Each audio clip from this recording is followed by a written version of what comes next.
I descended into the Mariana Trench Research Facility, watching through the submersible's viewport as the last traces of natural light faded away. The crushing darkness of the ocean pressed against the reinforced glass, broken only by the vessel's external lights that illuminated nothing but empty water and the occasional strange deep-sea creature. The journey had taken nearly 4 hours from the surface support ship, and the pressure at this depth made every creak and groan of the submersible's hull feel like a warning. When we finally docked at the research station, the airlock cycled with a series of mechanical clicks and hisses. The inner door slid open to reveal a woman waiting for me on the other side. She was shorter than me, with auburn hair pulled back in a practical bun and piercing green eyes that evaluated me with clinical precision.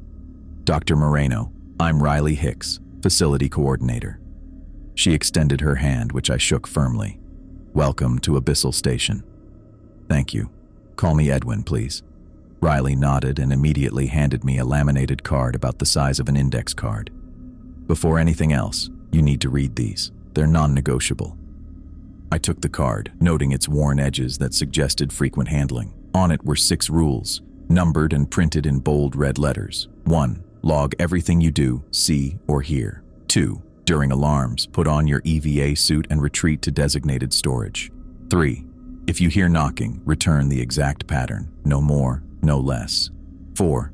Never open the hatch in Section 7B under any circumstances. 5. If you see your reflection behaving independently, look away immediately. 6. Document all anomalies, no matter how minor they seem. I read through the list twice, my scientific mind already questioning the strange mix of standard protocol and what seemed like superstition. Before I could ask about them, Riley gestured for me to follow her down a narrow corridor. "Dr. Walsh is waiting to brief you," she said, her voice echoing slightly in the metal passageway. We walked through a series of pressurized doors until we reached what appeared to be a small conference room. A woman in her 50s with silver-streaked black hair sat at the table, reviewing data on a tablet. She looked up as we entered. "Dr. Edwin Moreno, this is Dr. Elaine Walsh, Research Director." Riley introduced us. Dr. Walsh stood and shook my hand with a firm grip. "Did Riley give you the rules?" I nodded, holding up the laminated card. "Yes, though I have to admit, some of them seem unusual for a research facility." Dr. Walsh's expression hardened. "Those rules exist for a reason, Dr. Moreno. We've lost people who thought they knew better." The temperature in the room seemed to drop several degrees. I shifted uncomfortably as Dr. Walsh sat back down and gestured for me to take a seat across from her. "3 researchers in the past 5 years," she continued. "Chase Allen thought the knocking was just water pressure against the hull and ignored it. We found what was left of him in Laboratory B. Adam Griffin got curious about what was behind the hatch in Section 7B. He's still missing. And Ivy Carlson." Dr. Walsh paused, her eyes distant. Ivy waved at her reflection. The reflection waved back when her hand was already at her side. I swallowed hard, trying to maintain my professional composure. "I understand the importance of following protocols, Dr. Walsh, but what exactly are we dealing with here?" "That's classified beyond your current clearance," she replied flatly. "What you need to know is that those rules will keep you alive. Follow them without exception." Riley, who had been standing silently by the door, checked her watch. "We should get Dr. Moreno settled in his quarters before the shift change." Dr. Walsh nodded and stood. "I'll show you to your lab and living quarters." We walked through more corridors, each identical to the last with their metal walls, exposed piping and emergency lighting strips along the floor. Dr. Walsh pointed out various sections of the facility as we passed them: common areas, research labs, maintenance access points. Everything was utilitarian, designed for function rather than comfort. "This will be your lab," Dr. Walsh said, stopping at a door marked Research Lab C. She pressed her palm against a scanner, and the door slid open to reveal a space about 20 feet square, filled with various scientific equipment, computer terminals, and sample collection apparatus. "You'll be continuing Dr. Allen's work on deep-sea geological formations," she explained. "All his data is accessible through the main terminal. Any questions about the research itself can be directed to me." I nodded, taking in the space that would be my professional home for the next several months. My eyes were drawn to a large metal locker in the corner, about the size of a small closet. "That's your designated storage area," Dr. Walsh said, following my gaze. "In case of alarms, it's reinforced and has its own oxygen supply. Remember rule number 2. Put on EVA suit and retreat to designated storage, I recited. Exactly. The suit is inside. Don't waste time if the alarms sound. Just get in and seal the door. We continued the tour, eventually arriving at a section of the facility that felt different from the rest. The lighting was dimmer here, and there were fewer doors along the corridor. At the end of the hallway was a large hatch, different from the others I'd seen. It was sealed with multiple locking mechanisms and covered with yellow and black warning signs. Section 7B, Dr. Walsh said quietly. The hatch mentioned in Rule 4. I stared at the imposing door. What's behind it? Nothing you need to concern yourself with, she replied sharply. Then, in a softer tone, nothing anyone should ever have to see. I noticed her hands were shaking slightly as she turned away from the hatch. When she caught me looking, she quickly clasped them together. The reflection protocol, I said carefully. Rule 5. That seems to be causing you particular concern. Dr. Walsh's eyes met mine, and for a moment I saw raw fear there. The reflections. They're not always reflections. Sometimes there's something else using your image.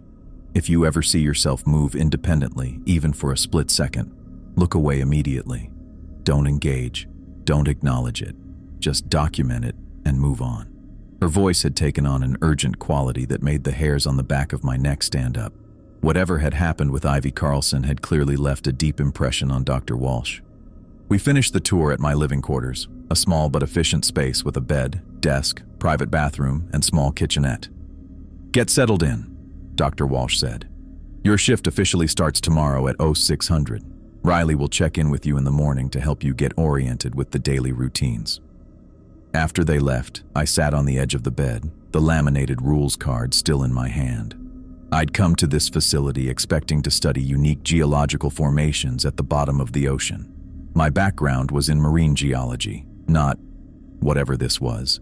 I unpacked my personal items, arranging them in the sparse storage space provided. As I placed my framed photo of my parents on the desk, I caught a glimpse of my reflection in the small mirror mounted on the wall. For a brief, irrational moment, I was afraid to look directly at it. The rules kept cycling through my mind as I continued unpacking. Log everything, retreat during alarms, return knocks exactly, never open the hatch, ignore independent reflections, document anomalies. What kind of research facility needed rules like these? What were we really studying here, 11,000 meters below the ocean's surface? And what had happened to my predecessors who had broken these rules? I placed the laminated card on my nightstand where I could see it clearly. Whatever was going on in this facility, I had the distinct feeling that my education and training had not prepared me for it. As I finished unpacking and prepared for bed, I wondered what I had gotten myself into by accepting this position. The crushing weight of the ocean above me suddenly felt much heavier than before. I woke up at 5:30 in the morning, giving myself enough time to shower and mentally prepare for my first official day at the facility. The quarters felt strangely quiet, the only sound being the constant low hum of the life support systems. After dressing in the standard issue khakis and button-down that seemed to be the unofficial uniform around here, I sat at my desk terminal and began my first log entry. Log entry, Edwin Moreno, 600 hours. Beginning first official shift at Mariana Trench Research Facility. All systems appear normal based on preliminary readings. We'll begin sample collection and analysis as scheduled. I paused, fingers hovering over the keyboard. Better to include too much than too little, I decided. Personal note, slept adequately despite adjustment to facility ambient noise. No unusual occurrences to report. End entry. I submitted the log and checked my schedule. Dr. Walsh had mentioned I would be continuing Dr. Allen's work on deep-sea geological formations. The thought sent an uncomfortable shiver down my spine, continuing the work of a man who had died here because he broke one of the rules. The morning passed in a blur of familiarizing myself with the equipment and protocols. The facility's computer system was older than I expected, but meticulously maintained. I found Dr. Allen's research files easily enough, all neatly organized and annotated. His last entries stopped abruptly 3 months ago. At 900 hours, I logged the first set of pressure readings from the external sensors. By 10:30, I had collected my first set of samples from the automated collection system. Tiny fragments of rock and sediment from the ocean floor that came up through a complex series of tubes and filters. Log update, 10:30 hours. First sample batch collected. Initial visual analysis shows expected composition of basalt fragments, manganese nodules, and fine sediment consistent with previous collections. Beginning microscopic analysis. The work was engaging enough to make me temporarily forget about the strange rules and the fate of my predecessors. This was what I had trained for, analyzing geological samples from one of the most extreme environments on Earth. Under the microscope, the samples told stories of volcanic activity, tectonic shifts, and millions of years of pressure. By midday, I had fallen into a comfortable rhythm. I was logging my lunch break when I heard it. 3 distinct knocks, evenly spaced, coming from somewhere outside the hull. Knock, knock, knock. I froze, sandwich halfway to my mouth. The sound was unmistakable, not the random creaking of metal under pressure, but deliberate, rhythmic. Rule number 3 flashed in my mind. If you hear knocking, return the exact pattern. No more, no less. Setting down my sandwich, I moved to the wall where the sound had come from. I raised my hand and knocked 3 times, matching the exact rhythm I had heard. Knock, knock, knock. Then I waited, heart pounding in my chest. 5 seconds passed, 10, 30, nothing. The knocking had stopped completely. I returned to my desk and immediately added to my log. Log update, 12:15 hours. Heard 3 distinct knocks from outside hull near Laboratory C east wall. Returned exact pattern as per protocol. Knocking ceased immediately. No other unusual phenomena observed. My appetite gone, I pushed the sandwich aside and stared at the wall. What could possibly be knocking out there? At this depth, the pressure would crush any known marine life large enough to make such sounds, and the pattern was too deliberate to be random. I forced myself to continue working through the afternoon, collecting more samples and running analyses. Every few minutes I found myself glancing at the wall, half expecting the knocking to resume. It didn't. By 1800 hours, I was compiling the day's data when Riley stopped by to check on me. "How's the first day going?" she asked, leaning against the doorframe. "Fine," I said, then remembered Rule 1. "I heard knocking earlier. 3 knocks. I knocked back like the rules say." Riley nodded, unsurprised. "Good. Always follow that rule exactly. Never knock more or less than what you hear." "What is it?" I asked. "What's out there?" "Document it and move on, Edwin," she said, her tone making it clear this line of questioning wouldn't lead anywhere. "You're doing well so far. Keep it up." After she left, I finished my work and headed back to my quarters. I spent the evening reviewing Dr. Allen's data, looking for patterns or anomalies that might give me more insight into what was happening at this facility. His notes were thorough but strictly scientific, with no mention of knocking or any of the other strange phenomena covered by the rules. Around 2100 hours, I returned to the lab to check on a long-running analysis I'd started earlier. While there, I decided to review my day's log entries on the main terminal. I scrolled through the entries I'd made throughout the day, confirming everything was properly documented. That's when I saw it.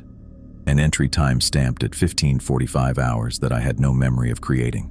Check pressure seals in Laboratory C northeast corner behind sample storage unit. Hairline fracture forming. I stared at the screen, a cold feeling spreading through my chest. The entry was in my login, typed in the same format I'd been using all day, but I hadn't written it. I hadn't even been in the lab at 1545. I'd been in the facility's small library, reviewing geological surveys.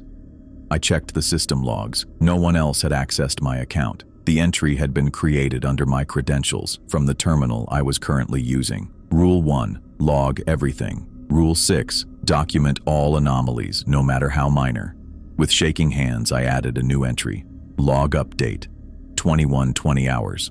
Discovered log entry at 1545 hours that I have no memory of creating. Entry warns of potential pressure seal issue in Laboratory C. Will investigate as per protocol. I stood up and walked to the northeast corner of the lab. The sample storage unit was a large metal cabinet bolted to the wall and floor. I pulled it away from the wall as far as its security bolts would allow, just enough to shine my flashlight into the gap.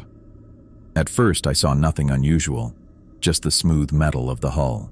Then, as I angled the light differently, I caught it. The faintest line in the metal, no wider than a human hair, running vertically for about 6 inches. It was exactly where the log entry had indicated. I carefully pushed the cabinet back into place and returned to my terminal. Log update, 2135 hours. Confirmed presence of hairline fracture as described in the 15:45 hours entry. No immediate danger detected, but will report to maintenance in the morning, returning to quarters for the night. Sleep didn't come easily. I lay in bed staring at the ceiling, the rules card visible on my nightstand in my peripheral vision. How had I known about a fracture I hadn't seen? Who, or what, had written that entry using my login? The next morning, after a fitful night's sleep, I reported the fracture to maintenance. Ray Singh, the maintenance engineer I'd briefly met during orientation, arrived promptly at my lab. "Where's this crack you found?" he asked, toolkit in hand.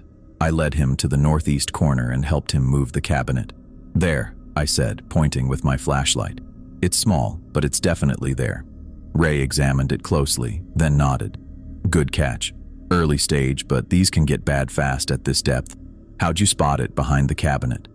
I hesitated, then decided on honesty. I didn't exactly find it myself. There was a log entry warning about it, but I don't remember writing it.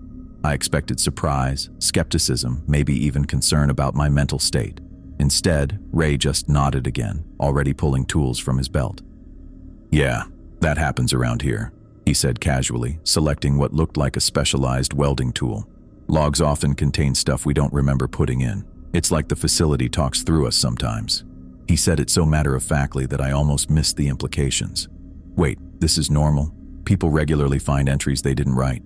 "Not everyone," Ray said, preparing the surface for repair. "But those who pay attention, yeah. Walsh says it's just stress and fatigue making us forget things we noticed subconsciously. But between you and me," he lowered his voice slightly, "I think it's something else. This place, it's got its own way of communicating." "Through us? That's impossible," I said, though after yesterday's knocking incident, I wasn't sure what was impossible anymore. Ray shrugged, beginning the repair. "Been here 4 years, seen a lot of impossible things. The folks who make it are the ones who don't question too much. Just follow the rules, log everything, and accept that some things don't make sense." I watched him work in silence for a few minutes, his hands steady and practiced. "The others who died," I finally said. "They questioned too much?" "They broke the rules," Ray corrected, not looking up from his work. "Different thing. You can question all you want in your head. Just don't break the rules." He finished the repair and inspected it with a small device that beeped softly. "There, good as new. Pressure seal integrity restored." As Ray packed up his tools, I returned to my terminal and logged the repair. Log update, 9:15 hours. Maintenance engineer Ray Singh completed repair of hairline fracture in laboratory C northeast corner. Pressure integrity restored to 100%. Also discussed phenomenon of log entries appearing without conscious memory of creation. Singh confirms this is a known occurrence at the facility. I hesitated, then added, "Personal note, growing increasingly uneasy about unexplained phenomena at this facility. We'll continue to adhere strictly to all protocols while seeking to understand what is actually being researched here beyond geological formations." Ray was watching me as I finished the entry. "Good," he said. "Document everything just like that. It keeps you safe." "Safe from what?" I asked. He slung his toolkit over his shoulder and headed for the door. "From whatever's out there knocking," he said over his shoulder, "and whatever's in here writing in your logs." After he left, I sat at my terminal for a long time, staring at the screen but not really seeing it. What had I gotten myself into? This was supposed to be a prestigious research position studying deep-sea geology. Instead, I was dealing with mysterious knocking, log entries I didn't remember writing, and colleagues who treated it all as perfectly normal. I looked at the rules card I'd brought with me to the lab. 6 simple rules that apparently meant the difference between life and death. I thought about Chase Allen, who ignored the knocking. Adam Griffin, who got curious about the hatch in Section 7B. Ivy Carlson, who waved at her own reflection. Whatever was happening in this facility went far beyond geological research, and I was now part of it, whether I wanted to be or not. The siren started without warning, a piercing wail that cut through the quiet hum of the facility. I jumped in my seat, my heart skipping as red emergency lights began to flash across the lab ceiling. This was it, my first facility alarm. Rule number 2 flashed through my mind. Put on EVA suit, retreat to designated storage. I moved quickly, pushing away from my workstation and rushing to the large metal locker in the corner of Research Lab C.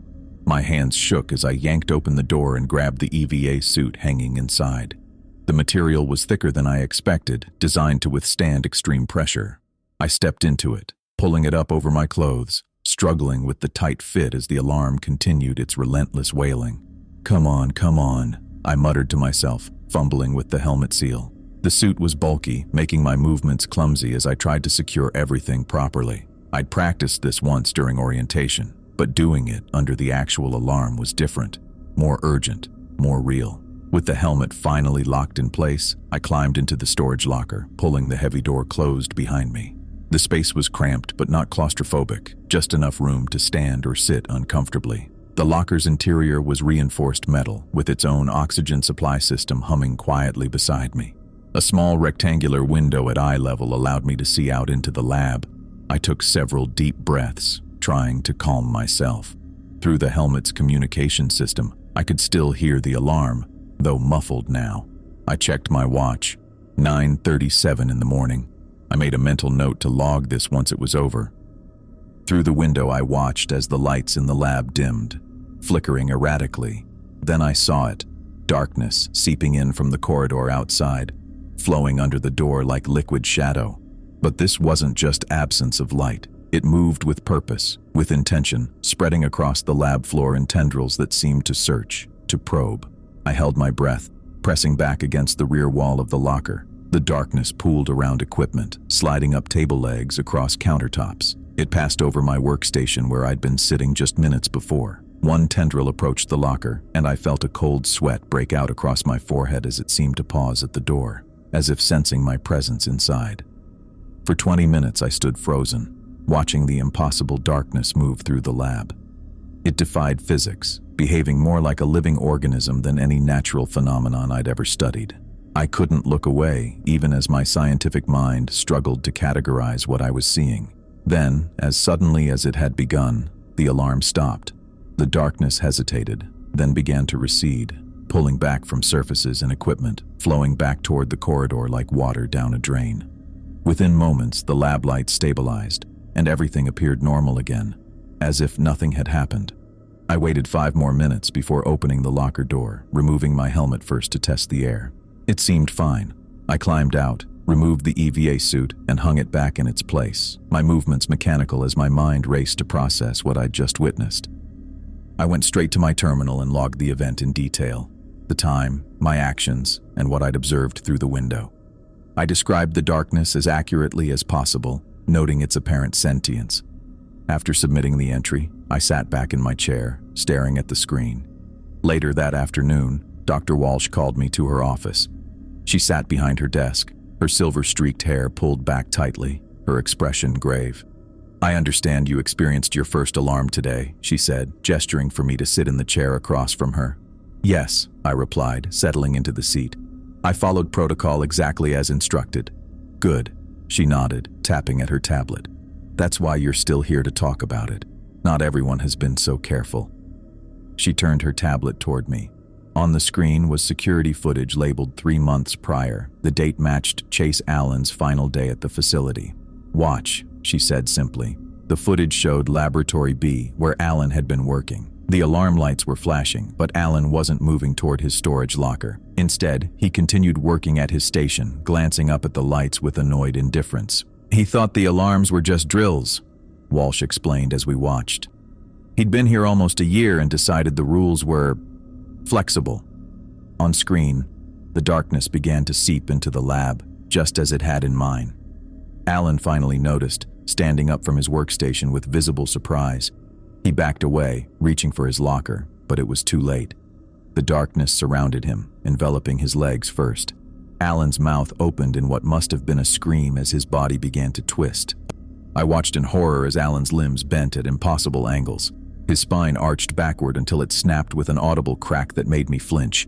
His body continued to contort, folding in on itself in ways human anatomy should not allow. The footage cut to static shortly after. "Jesus," I whispered, looking away.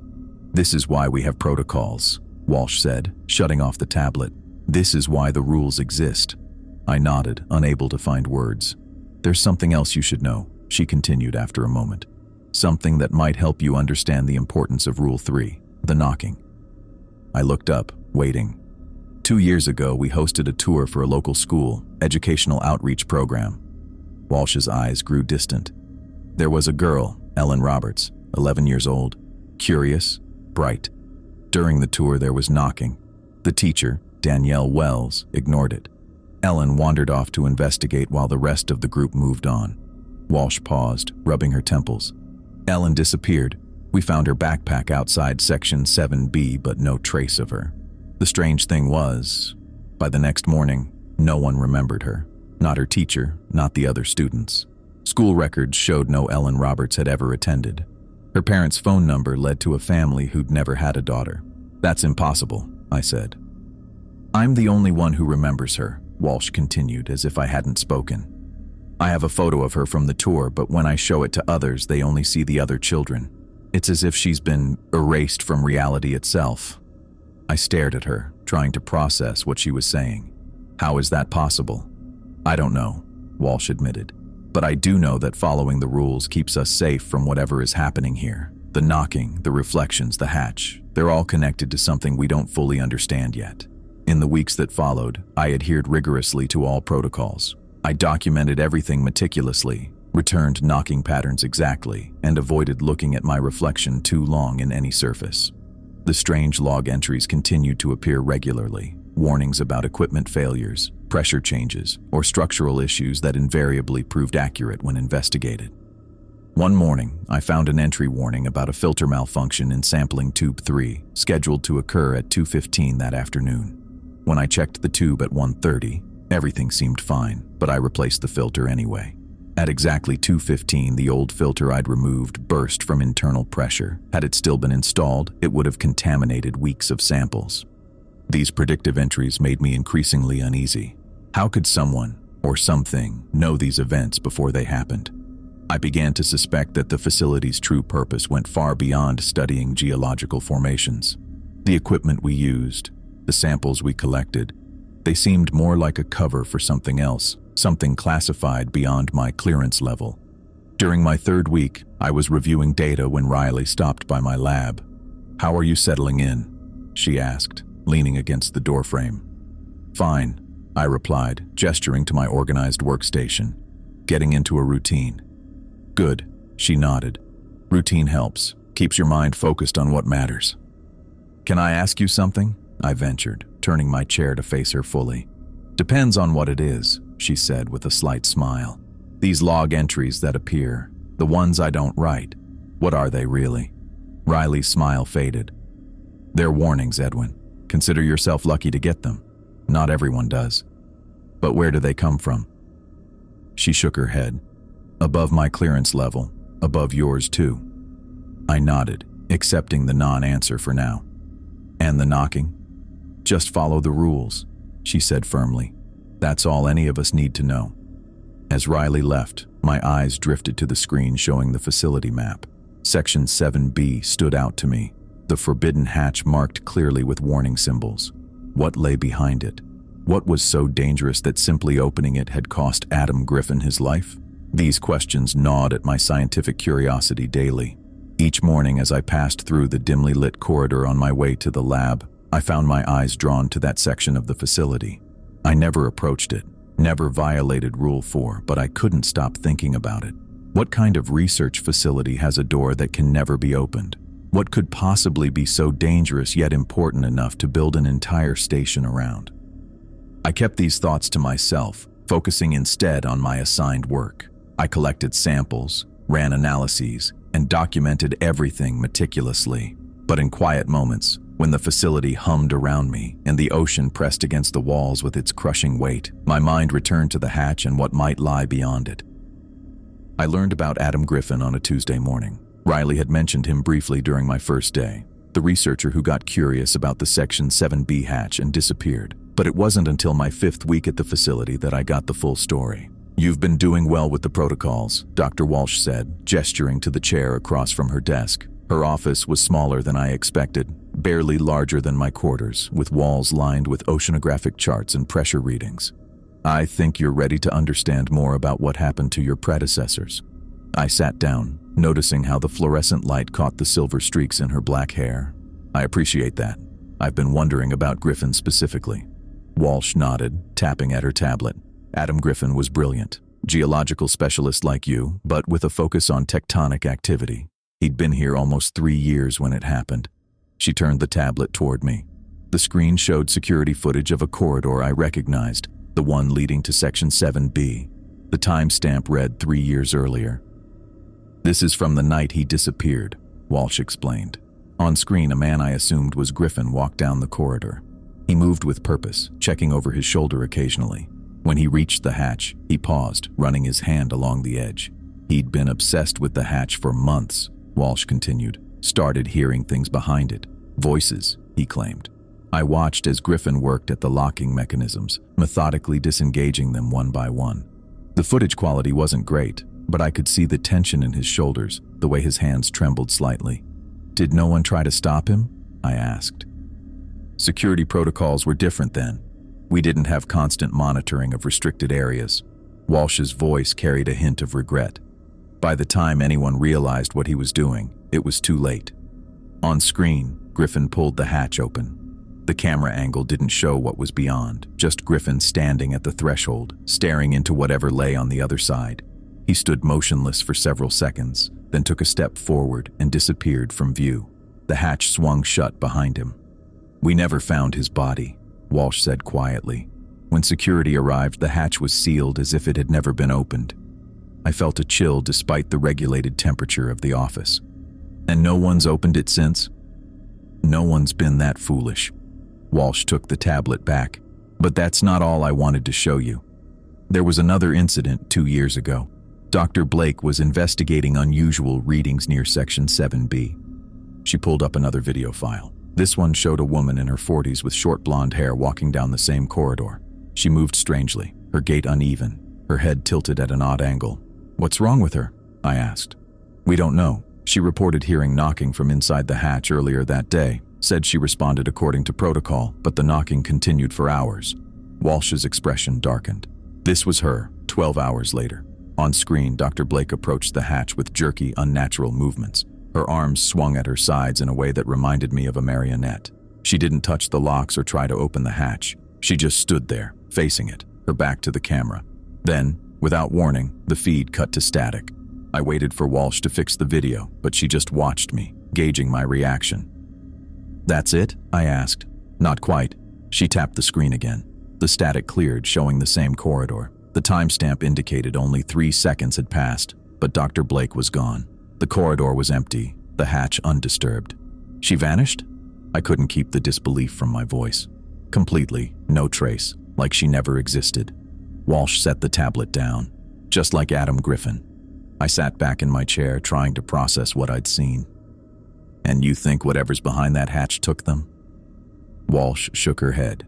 "I don't speculate anymore, Dr. Moreno. I just follow the rules and make sure everyone else does too."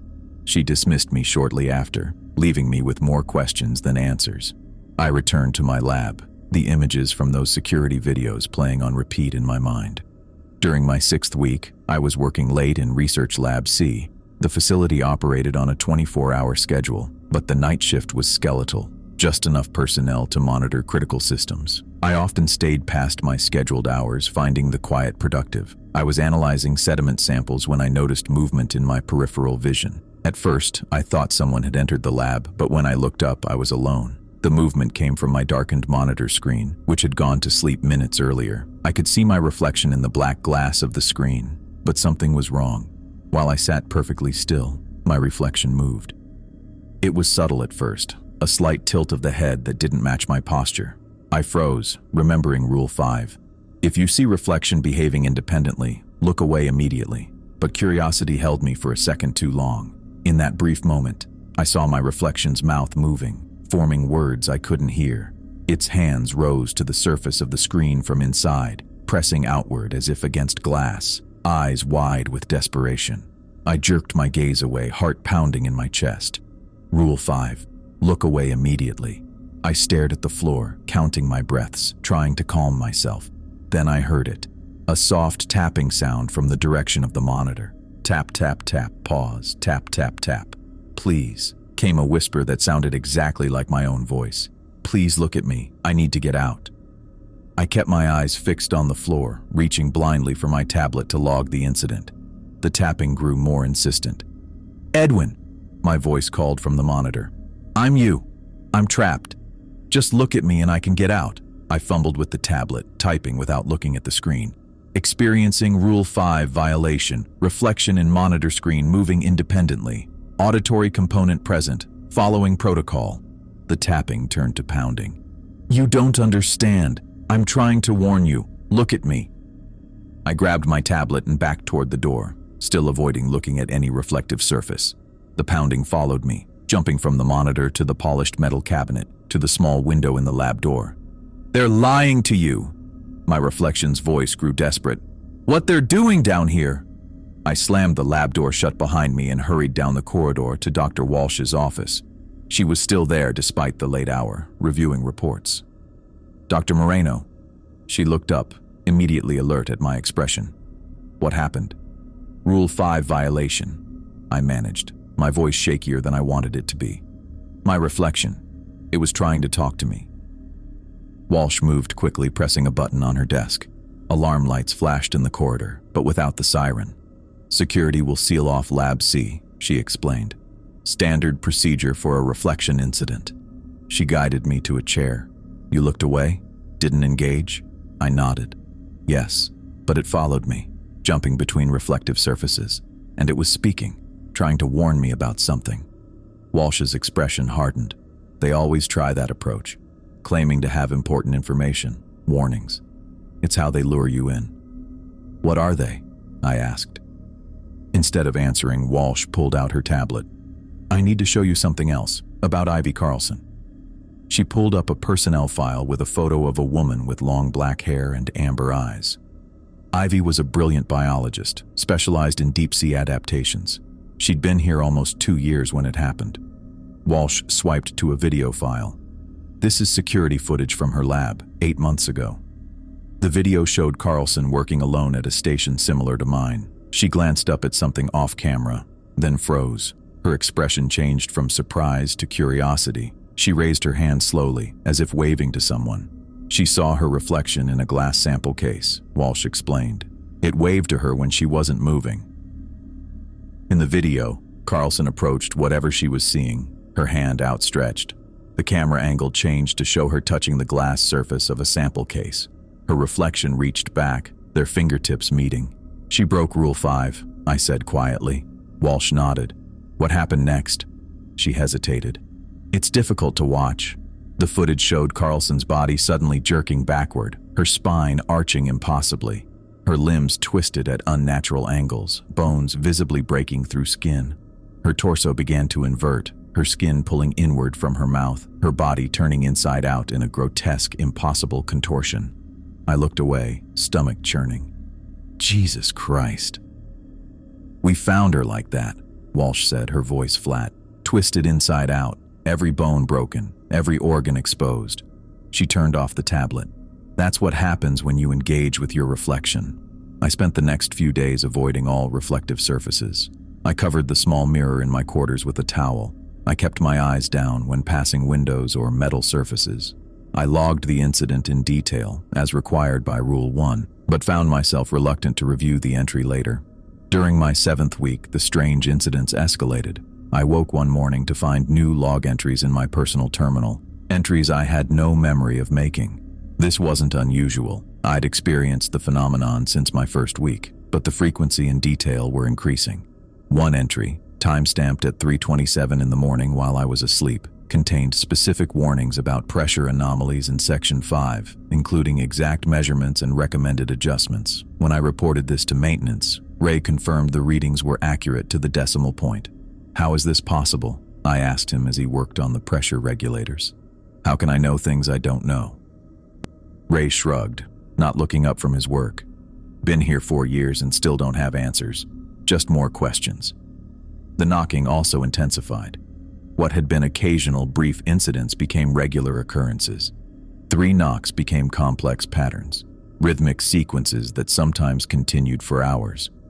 Following Rule 3, I dutifully returned each pattern exactly, no matter how complex or how long it took.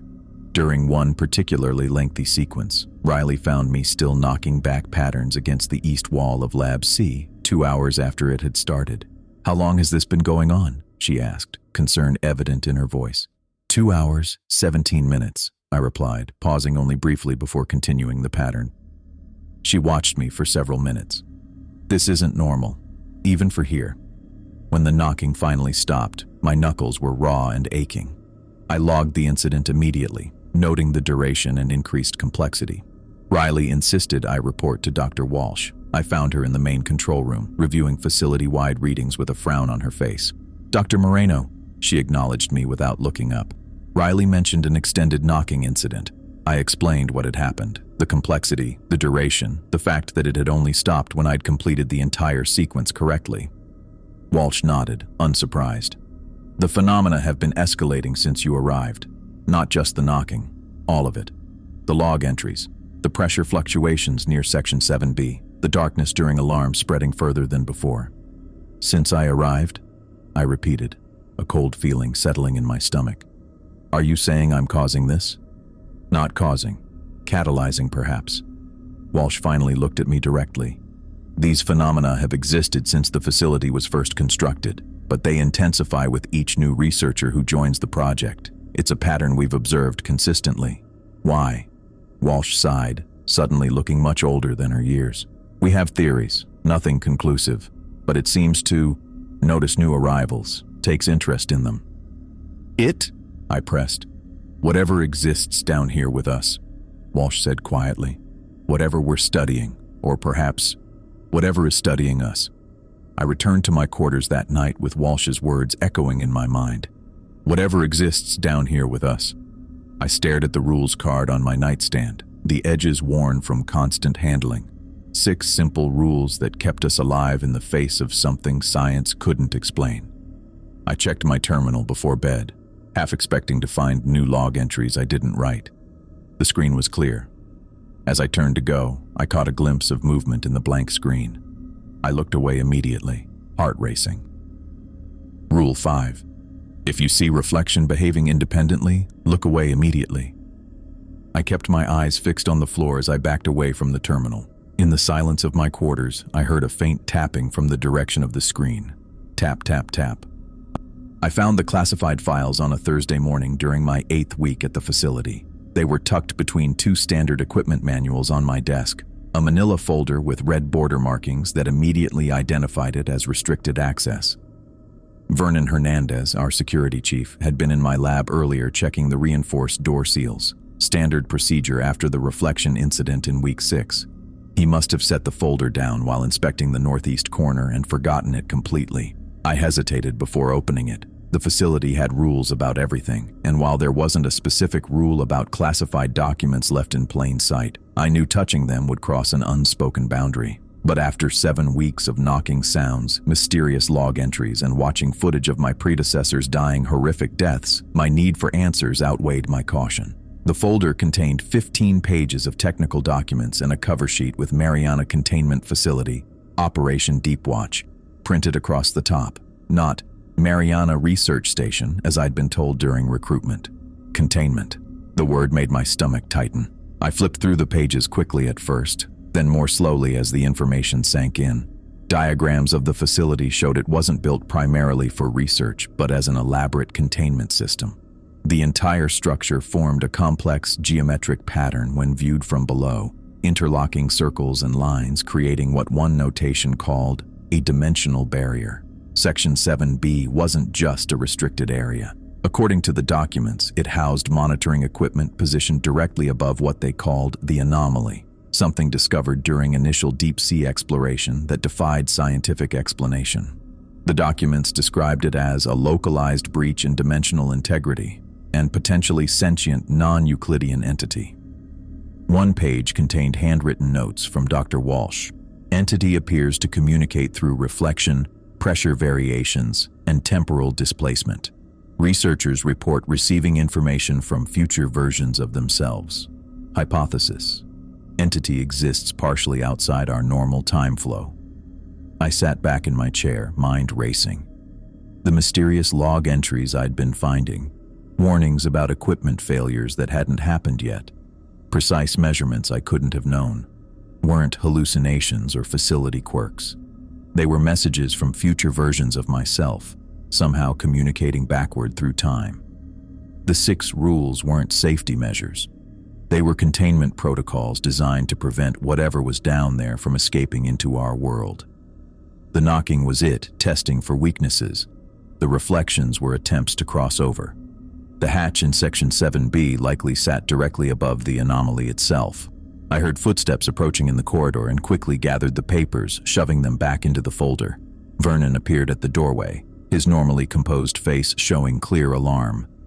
"Dr. Moreno, have you seen—" His eyes locked on the folder in my hands, and his expression hardened.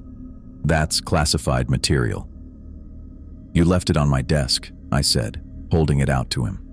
I only glanced at it. Vernon took the folder, tucking it under his arm. "How much did you see?" "Enough to know what we're really doing here." He stood silently for a moment, then nodded. "I'll need to report this to Dr. Walsh." "I understand." After Vernon left, I sat at my terminal and created a new log entry, documenting what I'd learned. I typed quickly, detailing everything I could remember from the classified documents. If my future self could somehow communicate back through these logs, perhaps I could leave information for others. As I typed, I realized why the rules were so specific. They weren't arbitrary safety measures, but carefully designed barriers against something that operated outside normal physical laws. Dr. Walsh called me to her office that afternoon. She didn't seem angry, just resigned. "Vernon told me about the documents," she said, gesturing for me to sit. "How much do you understand?" "The facility is a containment system, not primarily a research station," I replied. "There's something down here, beneath us, that you're keeping trapped." Walsh nodded slowly. "We discovered it during the initial deep trench surveys. Something that shouldn't exist according to any known laws of physics or biology. It communicates, influences, changes things." She leaned forward. "The knocking, the log entries, the reflections, all manifestations of it testing our containment. And the rules? Each one addresses a specific vulnerability we've discovered through trial and error." Her eyes darkened. "Chase, Adam, Ivy, they all broke containment protocols. The entity used those breaches to reach through." "Why not tell researchers the truth from the beginning?" I asked. "We found that knowing too much too soon makes people targets. The entity seems more drawn to those who understand what it is." She studied me carefully. "Now that you know, you'll need to be even more vigilant about the rules." I returned to my lab after our conversation, more careful than ever about following protocols. Each knock I returned exactly. Each reflection I avoided immediately. Each mysterious log entry I documented meticulously. The weight of what lay beneath us made every small task feel significant.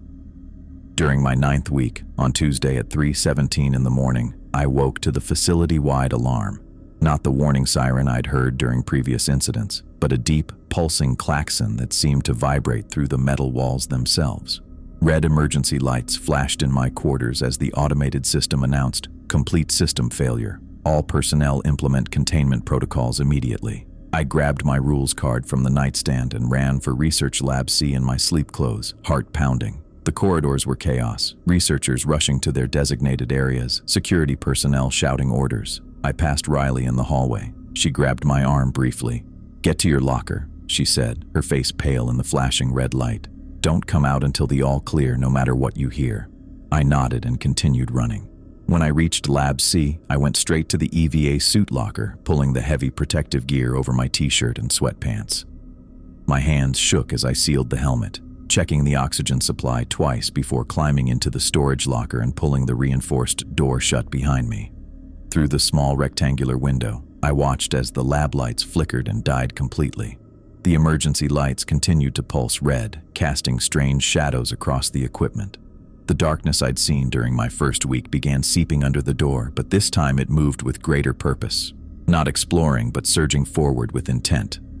The darkness pooled in the center of the lab, rising up like a column before spreading outward in all directions. Within it, shapes began to form, Things that defied description, their geometries impossible, shifting between dimensions as I watched. Some appeared almost human-like before twisting into configurations that hurt to look at, angles that couldn't exist in three-dimensional space. I pressed back against the rear wall of the locker, trying to make sense of what I was seeing. The shapes moved with purpose, examining the lab equipment, flowing over surfaces, pressing against barriers. One approached my locker, a writhing mass of darkness that seemed to fold in on itself repeatedly. It pressed against the window, and I felt a pressure in my mind, like someone trying to push thoughts directly into my consciousness.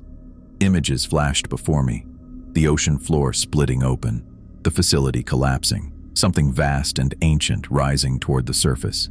I squeezed my eyes shut, reciting the rules under my breath like a mantra. Then the voices started. First Ray Singh, calling my name from just outside the locker. "Edwin, let me in. The darkness got Poppy. It's coming for me next." I kept my eyes closed, remembering Dr. Walsh's warnings about the entity's ability to mimic. The voice sounded exactly like Ray, down to the slight accent and casual tone. "Edwin, please, I can see you in there." Next came Dr. Park's voice, our microbiology specialist, pleading for help. Then Poppy Russell, the night shift operator I'd only met twice during schedule overlaps. Each voice sounded perfectly authentic, desperate with fear. I remained sealed in the locker for 6 hours as the alarms blared continuously. The voices eventually stopped, replaced by scratching sounds against the metal walls. The shapes in the darkness continued their impossible movements, sometimes pressing against my window, sometimes retreating to examine other parts of the lab. When the alarms finally ceased and the regular lights flickered back on, I waited an additional 30 minutes before unsealing the locker. The lab appeared normal at first glance. Equipment in place, no visible damage. I removed the EVA suit carefully, hanging it back in its place, and stepped out into the lab. The corridor outside was eerily quiet. I made my way toward the control room, passing empty labs and workstations. When I reached the main junction, I found the first body. Dr. Park slumped against the wall, his limbs bent at impossible angles, face frozen in an expression of terror. His body looked partially inverted, as though something had reached inside and tried to turn him inside out. Further down the corridor lay Ray Singh. The maintenance engineer who had been so matter-of-fact about the facility's strangeness was now twisted into a shape that defied human anatomy. His spine curved backward in a complete circle, arms wrapped around his torso multiple times like they'd been stretched beyond normal length. I found Poppy Russell outside the night shift monitoring station. Her body was the worst, completely inverted, organs exposed, every bone broken and repositioned. Her eyes were open, staring at nothing.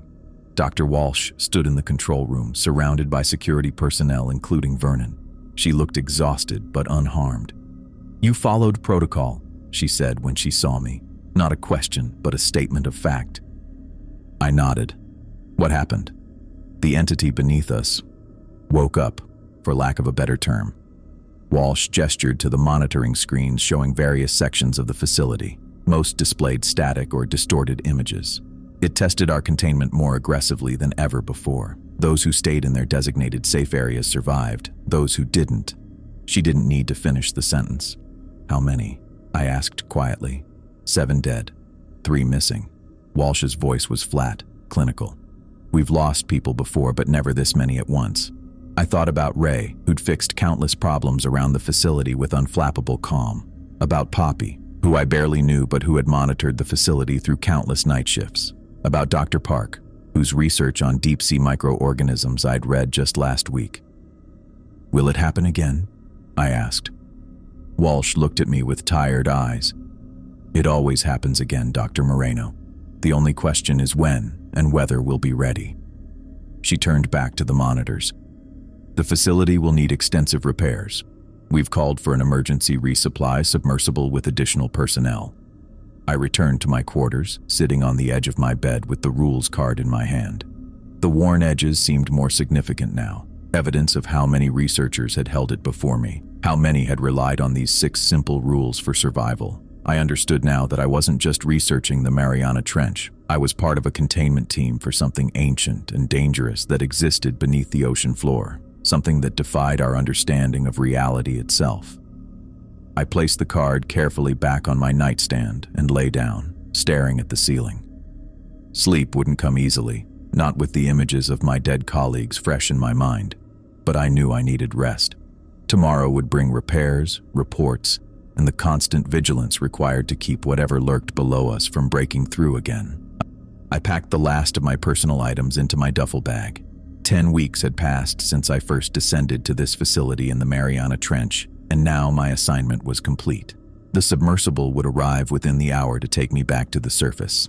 I zipped the bag closed and sat on the edge of my bed, the worn rules card in my hand. I'd carried it everywhere these past weeks, referred to it countless times. The laminated surface showed the wear of my constant handling. Fingerprints smudged the corners. A small crease ran across the middle where I'd folded it once to fit in my pocket during an emergency. 6 simple rules. 6 lifelines that had kept me alive when others had died. I thought about Chase Allen, who ignored the knocking and paid with his life. About Adam Griffin, who couldn't resist the mystery behind the Section 7B hatch and vanished without a trace. About Ivy Carlson, whose curiosity about her reflection turned her inside out. I had followed the rules. I had lived. The knocking had come for me too. Complex patterns that lasted hours, testing my resolve. The darkness had sought me out during alarms, pressing against my storage locker, sending impossible shapes to examine me through the reinforced window. My own reflection had tried to lure me with warnings and pleas, but each time I had remembered the rules and followed them without exception. I slipped the card into my pocket. I wouldn't need it on the surface, but somehow I couldn't bear to leave it behind. My terminal chimed with a message from Dr. Walsh. Submersible docking in 30 minutes. Complete final log and report to airlock. I moved to my desk and opened the terminal. The blank screen reflected my face for a moment before the display lit up, and I quickly looked away. Rule 5 had become second nature now. I opened the logging system and began my final entry. Log entry.